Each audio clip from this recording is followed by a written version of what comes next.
escuchado muchas veces este dicho que dice, una mentira dicha muchas veces es verdad. Pues déjame te digo que no es cierto y no va a ser nunca una verdad, así lo diga todo el mundo y así lo haga todo el mundo. La realidad es que muchas veces y en todos lados conocemos la imagen de Jesús, pero ¿qué tan verídica es esa imagen? ¿Qué tan cierta? ¿Qué tan eficaz? ¿Para qué sirve? ¿Por qué existe? Bueno, muchas personas que predican a lo mejor no la iglesia tradicional, sino una iglesia evangélica o predican el evangelio de Jesús como tal. Ponen mucho de referente, no lo sé, ya sean en imágenes, en trípticos, etcétera, a el típico hombre barbón y con cabello largo que vemos en todos lados, pero la verdad es que esta es una mentira y es una falacia, y no porque todo el mundo lo vea como una imagen buena quiere decir que sea correcta, y no porque lo hemos visto toda nuestra vida quiere decir que sea real o que así haya sido Jesús estando aquí en la tierra. Por eso vamos a dar un paseo por la historia del arte para ver qué dicen, más bien para ver cómo fue recreada, cómo fue percibida, cómo ha sido recreada al paso de los años la imagen de Jesús, siendo que evidentemente pues no habían cámaras. En redes sociales se vio mucho una imagen que era pues ya saben, esta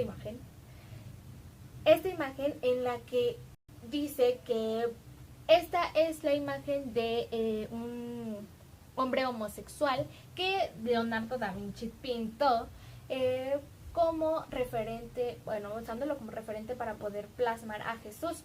Entonces, esto es totalmente falso, esto es totalmente fake, ya que Leonardo da Vinci es como de los principales iconos renacentistas, símbolos renacentistas que existen en el mundo actual, y es como cultura general.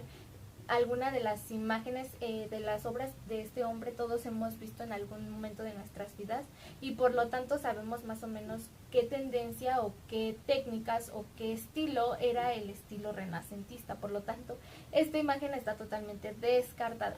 No quiere decir que sea real, porque no es real, de hecho es absolutamente otra percepción de otra persona de otros tiempos. Entonces, para empezar, Leonardo da Vinci pintó el Salvador del mundo. Entonces, esto fue aproximadamente en el siglo XVI, que es, entra en el lapso del Renacimiento, que es salir de toda esta parte de la época de las tinieblas y medieval para entrar a la Edad Moderna.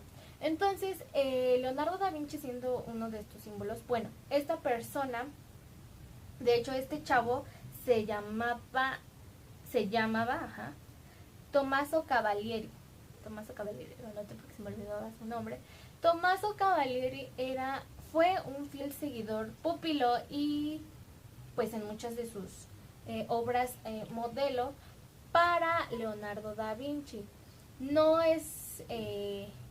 se sabe si fue él el modelo específico de la obra El Salvador del Mundo, pero se tiene como referente porque pues era un fiel pupilo de Leonardo, y por lo tanto pues podría creerse de esa manera. Entonces Leonardo posteriormente, realmente no se tienen cifras exactas de en qué año en qué año pintó esta obra, porque fue encontrada hasta el 2005, entonces sí fue como antes de que fuera hallada. Ya habían muchos precedentes de personas o de artistas que habían plasmado a Jesús a su percepción, pero Leonardo da Vinci no pintó esta obra y por lo tanto no es de él, pero sí pintó esta obra que es un hallazgo importante en los últimos décadas, pero esta es una obra renacentista y esta es la percepción que tenía él. Número 2, Santa Faustra.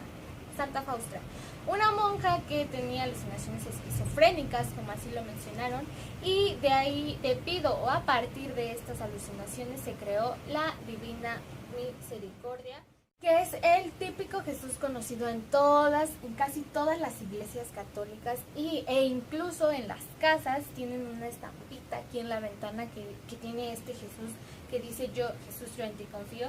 Ella narraba que pues ella tuvo esta alucinación con Jesús en la que aparecía con un rayo de un lado rojo, de luz roja, y de otro de una luz pálida. Y tenía la mano derecha bendiciendo y con la otra pues en el pecho, no sé cómo es la señal de la bendición, pero esta era pues la alucinación. Y mandaron a hacer a este artista que se llama Eugenio Kazimierowski. Eugenio Kazimierowski pues fue el pintor de esta famosísima obra que después fue recreada por otros artistas, pero que bueno, él fue ahora sí que el primero que se basó en estas alucinaciones para poder crear esta famosa imagen que hasta ahorita se sigue venerando.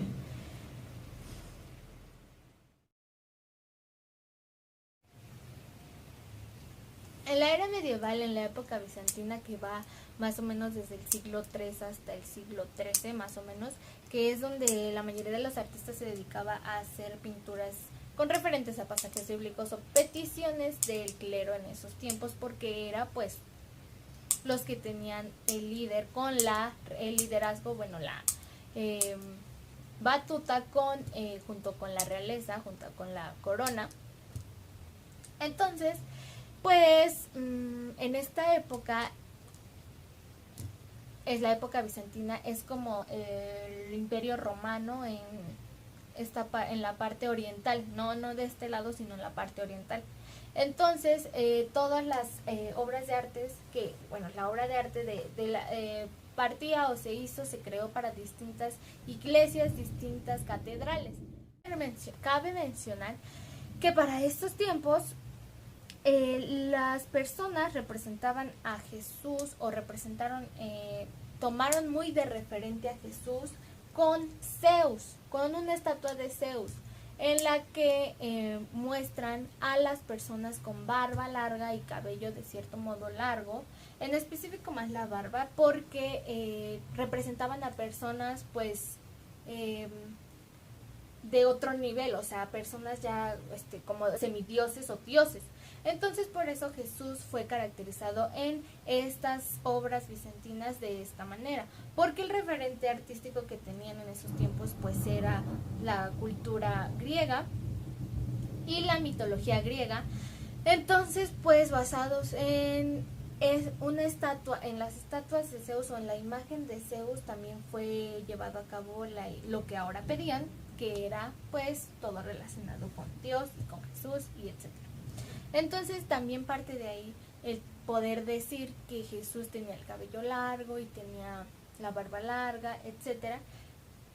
Y son cosas que hasta la fecha que años y años se fueron arrastrando para poder recrear la imagen de este hombre tan famoso,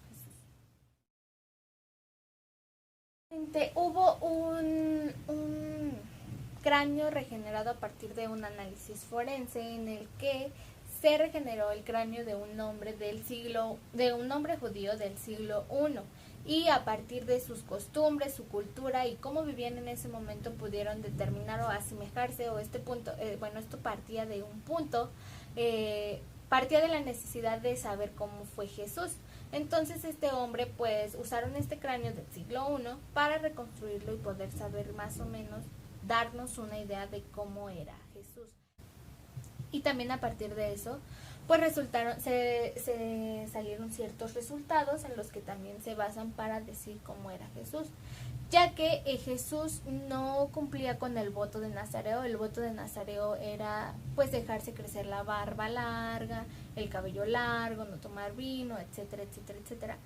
Pero la Biblia no narra que él haya tomado un voto de Nazareo. Él era Jesús el Nazareno porque vivió en Nazaret, era de Nazaret. Sin embargo, no tiene nada que ver con el Nazareo, por lo tanto, esta teoría de que él pudiera tener el cabello largo, la barba larga, también se descarta de cierto modo. Hay muchos textos que nos muestran realmente que Dios no nos enseña a venerar nada. Incluso en Isaías 40:19 dice, Isaías 40:18 dice, ¿a qué pues haréis semejante a Dios? ¿A qué pues haréis semejante a Dios? ¿O a qué imagen lo compondréis? Porque realmente nada se va a igualar a lo que Dios es y a como Dios fue incluso. E incluso no es necesario tener una imagen de a como Dios vino como hombre. ¿Por qué? Porque la Biblia lo dice, porque Dios lo dice. En Isaías igualmente pero 44:9 dice, los formadores de imágenes de talla, todos ellos son vanidad, y lo más precioso de ellos para nada es útil. Y ellos mismos son testigos para su confusión de que los ídolos no ven ni entienden. Realmente son imágenes, y qué bueno, hay muchos artistas increíbles y que hicieron cosas grandiosas. Sin embargo, es su percepción la que los llevó a lo mejor a hacer la imagen de Jesús, a como ellos lo percibían. Pero aquí dice que es vanidad, y la vanidad es algo que pasa, es algo que realmente no es útil. Por lo tanto, no nos sirve para venerar a nadie, para venerar incluso a Dios, que la gente lo tomaría como que están haciendo algo bueno, pero es el mismo Dios el que dice que eso no es realmente lo que Él está pidiendo, ni lo que Él enseñó en ningún momento. Por lo tanto, yo les quiero invitar a que para la próxima vez podamos informarnos bien antes de querer pues hacer un agravio. Incluso para hacer un agravio hay que informarnos bien. Incluso para acercarnos a lo bueno hay que informarnos bien. Incluso no solo informarnos, sino también tener en cuenta esas cosas en las que creemos y las que decimos profesar, conocerlas. Porque si no conocemos, es como todo en la vida, si no estamos informados realmente no sabemos, no estamos entendiendo ni lo que hacemos. Podemos ver a un Moisés que se va a orar al monte con Dios y que le dice que deja al pueblo, se va a orar, y cuando él vuelve, el pueblo ya está adorando a un becerro de oro, lo que nos indica, y constantemente, no solo en la Biblia, sino en muchos libros de historia y a través de la historia, que las personas requerimos una imagen autoritaria para poder sentir que vivimos y para poder sentir que tenemos a alguien a quien deberle favor y en quien tenemos favor.